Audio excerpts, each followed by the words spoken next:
Well, my name's Ryan Gall. I'm originally from Chicago, but lived in Arkansas for the past 10 years. And, I have quite a wealth of knowledge when it comes to, addiction and the opioid epidemic that frankly, Arkansas and the entire United States as a whole faces. Introduced to Oxycontin when I was about 13 years old. And, that was just brought to me by a friend. And, growing up in a household where kind of I had the cool parents, and like we could have the parties and stuff. Um, it was almost like a natural progression to eventually find myself in the midst of addiction. Once the OxyContin got to be too expensive, I naturally progressed to other more illicit drugs, and that sent me on a spiral path of going 10, 12 years in the depths of my addiction, where I went from, being an innocent, teenager to, by the age of 16, I was sticking needles in my arm. At one point, I had this great idea. I'm going to join the Army. I'm going to join the Army, and that's going to be my get right plan, and that's going to, fix all the woes in my life. And it worked for a little bit until I got to the place in the Army where I found the thing, I found all those things again. And, eventually, addiction again, it destroyed my military career. I ended up getting out early and, coming back to Arkansas, and not, 2 weeks after I'd been discharged from the military, I got into a car wreck. Okay, I need to have back surgery, and back surgery leads to pain pills, and it starts off as hydrocodone, and not long after, they're sending me to a pain clinic, and it felt like the whole sole purpose of this pain clinic was just to give me dope. Didn't really do anything for my physical ailments. Yeah, physical therapy helped. They did some cortisone shots, which did not help at all. But every time I went, it was basically a 10-minute sit down of like, okay, how you doing? Where you at? Where's your pain level at? Okay, here's your drugs. And so, I mean, after, abstaining from opiates for some time and subsidizing with other substances, I fell right back into, now all of a sudden I have, and it was the same project, started with hydrocodone and then eventually progressed into, at one point I was prescribed Oxycontin, Opanas, and fentanyl patches all at once. Eventually, I went back to what I knew before. And what I knew before was that I could do these drugs different ways. I could start shooting up these drugs and get way higher and feel way better off of way less.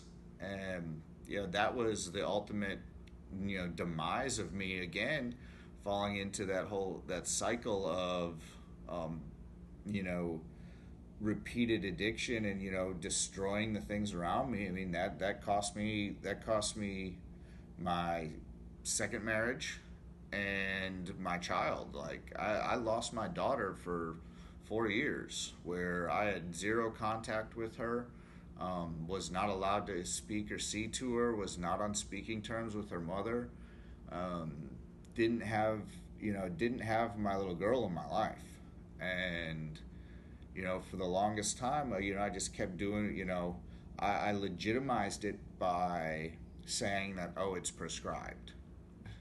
I was living out of my car and missing my daughter, and I wanted to do enough dope just to not wake up. And I kept trying to do enough to not wake up, and it wasn't working. And fortunately, being a veteran, I was able to, seek some services through the VA that, helped get me back on track, helped clear my mind. And I think one of the most valuable things in that was not just the fact that I sought help for it, because I'd been to rehab twice before, but it was always I went to rehab for someone else. Um, this time I went to rehab for myself. See, that was always a catalyst for me, my pain. I have metal pins and rods in my lower back. I can go to dang near any doctor in the United States and show them some MRIs and a surgical report and get that which my drug of choice. You come to realize that like I had a traumatic life event that forever changed my physical being, and I have to accept that pain is my new standard. Pain is inevitable in my life, but I have to learn how to figure out ways to get past it.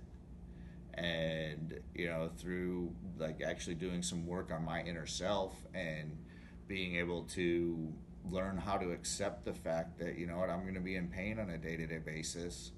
That was one of the things that kind of really removed one of those reservations in my life over so what, I can never take pain pills again, but I'm in pain.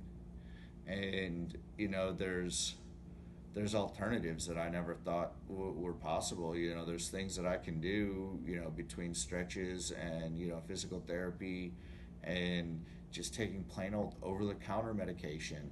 And, I'm involved in a 12-step recovery program that has really given me the support that I need for, learning how to live again. Because, through decades of addiction, I lost my humanity. I lost my ability to live like normal human beings do. One of the things that it's an awkward thing to be grateful for, but even though I have chronic pain and I'm in pain on a daily basis, that pain reminds me that I'm alive and that I'm living. Because there's too many times that I should be dead. There's too many times that I've actually died and been brought back. And even the pain can be a good thing. In my experience, and it's something that I've been blessed to see in my little brother, know that you can be the one that breaks the chain in your family. You can break that chain, that cycle. My little brother just went off to college, and he, me and him are very close, and he's actually spoke to me about like, how I get to be a positive influence in his life today.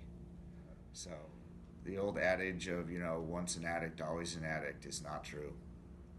We do recover, but it can work a lot of dedication and a lot of pain to get to that place of joy. And in the end, it's all worth it, because the life I live today is far beyond anything I could have dreamed of so many years ago.